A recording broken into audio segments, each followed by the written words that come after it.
Hey everyone, Wyduck here again, this time with Game 3 of a Best of 5 series. And this time on Turtle Rock, we've got spawning in the bottom right position as the, I guess this is the gray color, gray undead, we have Wan. And Wan is down 2-0 in this series. So it is going to be match point up for his opponent spawning in the, well, it's close to be the top left position as the blue orc. We have Still.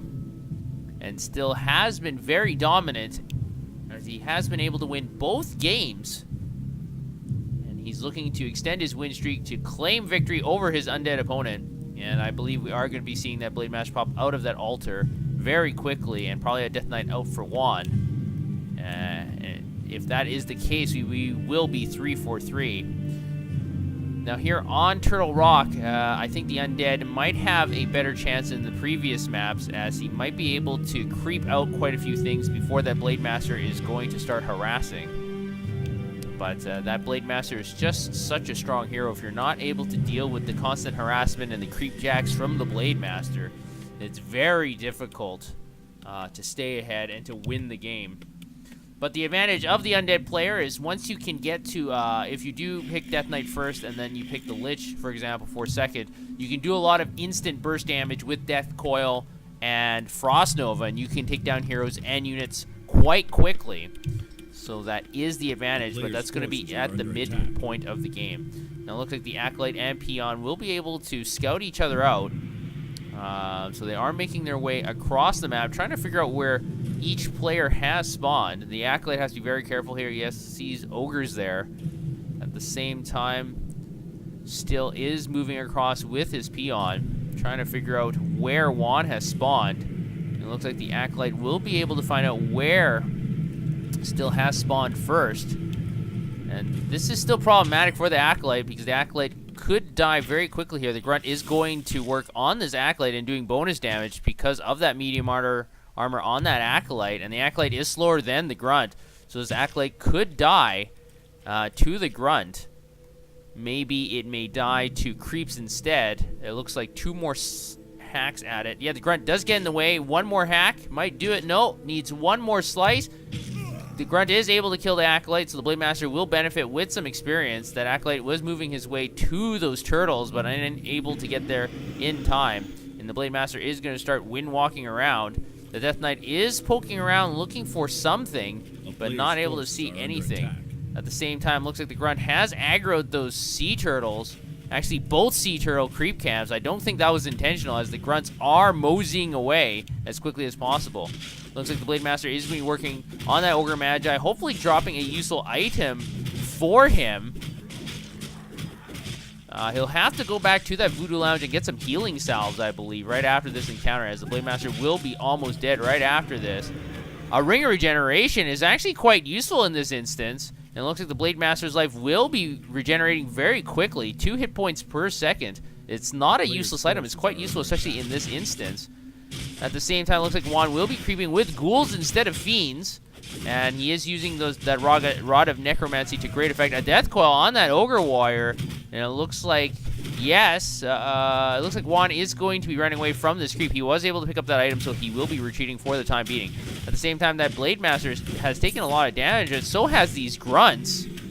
But the Blade Master will get to level 2. He has healing salves in his inventory, and now will be able to heal up his Grunts and himself. So the very frontal Voodoo Lounge does play a significant role, as it did in the previous game. It is risky, but it can provide quite a bit of a speed boost, and we are seeing that in action in Game 3 as well. The Death Knight is still stuck at level 1, looking for something to harass or to... I'm not exactly sure what the goal is of this Death Knight, and with only 2 Skeleton Warriors and a Death Knight, it's going to be difficult to take down this creep camp. At the same time, looks like the red creep camp will be targeted next. Probably just the Forest Troll Warlord. And the Grunts are going to town on that Forest Troll Warlord. At the same time, Wan is retreating. Still at level 1. Able to pick up quite a few items, though. Forest Troll Warlord does go down for the Blade Master, and the Orc Army is now going to town on this Forest Troll Berserker. The Tome of Knowledge is dropped, so +1 to all attributes. Not a useless item. And it looks like, yes, the second Forest Troll Berserker will go down. At the same time, Death Knight is harassing the peons, but the peons quickly go into the burrows, and now the Death Knight harass ends very quickly. At the same time, the Blade Master gets level 3 off that last strike on that Ogre Warrior, and picking up that Sobi Mask, so that Blade Master is regenerating mana quickly, also regenerating life very quickly with that Ring of Regeneration. And remember, the Death Knight's still stuck at level 1, so this is not looking good for Wan. Now, he is upgrading to the Black Citadel, and able to take off that healing on those grunts, but that's not exactly going to turn the tide of the game. And now the level 3 Blade Master is going to finish off this Ogre Magi at the bottom left. Goblin Merchant, Rune of the Watcher is dropped. Blade Master is now working on the Forest Troll Trapper, but he needs to Windwalk away. He needs to be very, very careful, able to get the item as well. Claws of Attack, +9, and that is a very good item for the Blade Master. He's going to do significantly more damage, especially with those critical strikes. So this Blade Master is a force to be reckoned with. At the same time, it looks like he may be picking up another healing salve. Not as of yet. The Tauren Chieftain is out of that altar. I'm still waiting for that second hero coming out of Wan's altar, but not as of yet. The Black Citadel is still upgrading. And now it looks like this level 1 Death Knight will finally get this start creeping this green turtle creep camp. We're already 6.5 minutes into the game, and he's still stuck at level 1. This is a very bad sign. He'll get to level 2 off this turtle, a Mantle of Intelligence, increasing the mana of that Death Knight. But that Blade Master is already level 3, so this is very bad for Wan, as he's already down 2-0, and he's behind in the hero count. A Lich is coming out of that altar, but the Slaughterhouse is getting hacked away. Now, you do have to remember, while buildings are constructing, they don't have their armor type, so this Slaughterhouse is taking a significant amount of damage. It looks like the Slaughterhouse will finish now, and an Obsidian Statue will be trained. The Acolytes are getting hacked now. Another Windwalk is activated. A Death Coil is going to save that Acolyte, and that Blade Master needs to get out of there, as a lot of damage is being concentrated on that Blade Master. Blade Master down to 550 life. Going to be able to Windwalk away once again, and the Blade Master is going to escape. At the same time, the Tauren Chieftain will get to level 2 off this Forest Troll Warlord. It looks like another Sobi Mask was dropped. Yes, so that Tauren Chieftain is going to be able to get a lot more mana and able to do a lot more stomps. And very interesting that Still opted for Stomp once again over Shockwave. Generally, I see more Shockwave plays than Stomp. But Stomp is very powerful, especially if they decide to surround the Tauren Chieftain. But it looks like another Creepjack might happen here. Yes, the Blade Master able to chop down that turtle. Now waiting for that Gargantuan Sea Turtle to fall. And this is very dangerous. Are we going to see a Death Coil here? No, it looks like the Blade Master was able to get that as well. This is very bad for Wan. It's possible that Wan did get that experience. I'm not sure, but I thought the Blade Master might have gotten it. Still's Tauren Chieftain is going to be working on this Murloc and Turtle Creep Camp. And this Tauren Chieftain will also get to level 3. So very interesting. We have 2 heroes for the Orc player at level 3. And we only have, I think it's 3 and 2. No, 2 and 2. Or 2 and 1. Even worse than I initially believed. Level 2 Death Knight, level 1 Lich for Wan. So Wan is really behind for the experience count. Wan is going to try and creep out this Ogre Lord, and that should help his experience. At least get that Death Knight to level 3. And then he can get level 2 Death Coil, and that's a big, big difference. And now it looks like that Lich is going to have Frost Armor and Frost Nova. That helps a lot as well. But it looks like the Blade Master is here. Is he going to be able to Creepjack once again? No, he's going to start working on some Undead units. Able to work on that Obsidian Statue. And it looks like that Obsidian Statue is going to have a lot of problems because you cannot Death Coil that Obsidian Statue. It's going to have to turn into a Destroyer to save itself. And Potion of Invulnerability was used by that Blade Master. So very, very unfortunate for Wan, forced to turn into a Destroyer. And it looks like we are going to have a head-on-head confrontation here. Frost Nova is used. The first grunt will fall. A Stomp is used immediately. A Destroyer is going to get targeted down, as that Orb of Lightning allows that Blade Master to work on air units as well. A second Stomp is placed down, catching a lot of Fiends as well as that Death Knight. A Fiend does fall.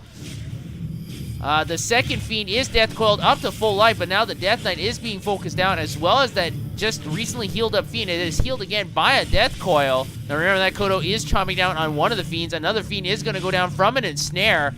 And the Skeleton Warriors are moving forward to try and push back this Orc army, but that Blade Master is just doing so much damage. Another 136 damage critical strike, and now that Blade Master is going to have to retreat for the time being, as the Blade Master is down to 220 hit points. But I think that encounter went very well for Still compared to Wan, and now the Death Knight is ensnared, but Still is going to move back for the time being. So heavy losses on both sides, but I think the losses were really in favor of Still, as Still has a 43 over 50 count, 39 over 60 for Wan, so he is behind in supply. The Obsidian Statue is getting hacked away again, and it will turn into a Destroyer, and it is going to be flying above that army. Now that Blade Master is healing with that healing salve. It is invisible with that Wind Walk, and it's just so frustrating dealing with that Blade Master. He's so versatile and able to escape so many tricky situations. But you do have to remember, with Frost Armor, if that Blade Master attacks these units, his attack will be severely slowed down. So it looks like Wan will be backing off, as well as Still regrouping and getting some Troll Berserkers in that army. But the Blade Master is moving forward once again, able to chop down on that Crypt Fiend, able to get Death Coiled at the last moment, able to save it. Another Obsidian Statue is getting severely damaged. I think this will have to turn into another Destroyer. So this is very unfortunate for Wan, constantly having to turn his Obsidian Statues into Destroyers. A Town Portal will be activated. The Destroyer actually goes down before the Town Portal is activated entirely. And so the Blade Master will get to level 4. And now it looks like Still will be able to finish off the rest of this Sea Turtle creep camp. So very, very bad encounter for Wan. Now he does have a third hero, but the Dark Ranger at level 1 is generally not that effective. And the skeletal minions that you can get from the Dark Ranger at the 12-minute mark in the game at level 1 is not that useful. So this is not a great position for Wan, as he is creeping out this orange creep camp. At the same time, it looks like Still is going to go after the Ogre Lord at the top right, trying to clean up this red creep camp. The Tauren Chieftain will get the level 4. So we are going to see level 2 Stomp and level 2 Endurance, I believe. And that's a great pickup by the Tauren Chieftain. At the same time, we do have the Blade Master walking around, able to see these 3 ghouls, and now the ghouls are taking a lot of damage. A critical strike does do 70, and now it looks like one ghoul will fall very quickly. At the same time, Destroyer does rush in here, but the Blade Master is just going to simply Wind Walk away. And that's one of the most annoying things in this game when you're playing against an Orc player. That Beastmaster is just so quick and can go invisible and walk through units that it's so frustrating when he's able to kill your units for basically nothing. And so Still is in a very strong position. His heroes are very strong. He's at 50 over 60 supply. Wan is close to at 49 over 60. So the army size is very similar, but the heroes are really strong for Still compared to Wan. And Still is creeping out areas. So the Tauren Chieftain will almost get the level 5 off this creep camp, but it's going to need quite a bit more before it's able to do so. We do have these Troll Berserkers doing significant amounts of damage. Tome of Knowledge is dropped. The Tauren Chieftain wants to get it. No! Gonna forget that book. Interesting. Do see this once in a while. At the same time, Blade Master looking for something to harass, going to retreat for the time being, able to see the entire army of Wan moving from the south side of the map, moving north. But at the same time, the Tauren Chieftain will try and creep out this level 7 Gargantuan Sea Turtle. That Blade Master is chopping away at that Obsidian Statue once again, forced to turn into another Destroyer. And it's very annoying as an Undead player when you can't have your Obsidian Statues, because they heal your army with mana and life so consistently, and now you have 3 Destroyers that cannot heal you. It's just very, very unfortunate as an Undead player. At the same time, it looks like Still is expecting Wan to move up north and uses a speed scroll to dash away. Very peculiar move. But it looks like one of these Troll Berserkers will be able to escape at 7 life. Interesting. Did not kill that Troll Berserker. I'm not sure why. At the same time, it looks like Still will be protecting his new expansion. The Blade Master is in position. Dark Ranger does get the level 2, but is quickly ensnared. Frost Armor is placed on that Dark Ranger. The Blade Master is doing significant amounts of damage anyway. One Raider will fall. The Dark Ranger is saved by a Death Coil, but is surrounded by everything. 171 damage, and that Dark Ranger will fall from all of those Orc units. And it looks like another Ensnare is going to go down on one of the Crypt Fiends. That Lich is at level 3 and is getting chopped away very slowly. Now, there's 2 Kodo Beasts here, so that means 2 units could get chomped up easily, but instead, Wan understands that he's really, really far behind, and he is going to tap out. So Still is going to win the series 3-0. Just very aggressive by Still and very annoying to play against that Blade Master. But Still really did it to perfection, to a T, just not allowing Wan a lot of space to breathe. And just creeping with that Tauren Chieftain, getting up to level 5, and having that Blade Master windwalk around and chopping away at ghouls for base and acolytes in all 3 games. It's very, very difficult for an Undead player to counteract that. So Still is going to take the series 3-0. I hope you guys found the set of games enjoyable as I have, and I hope to see you guys next time.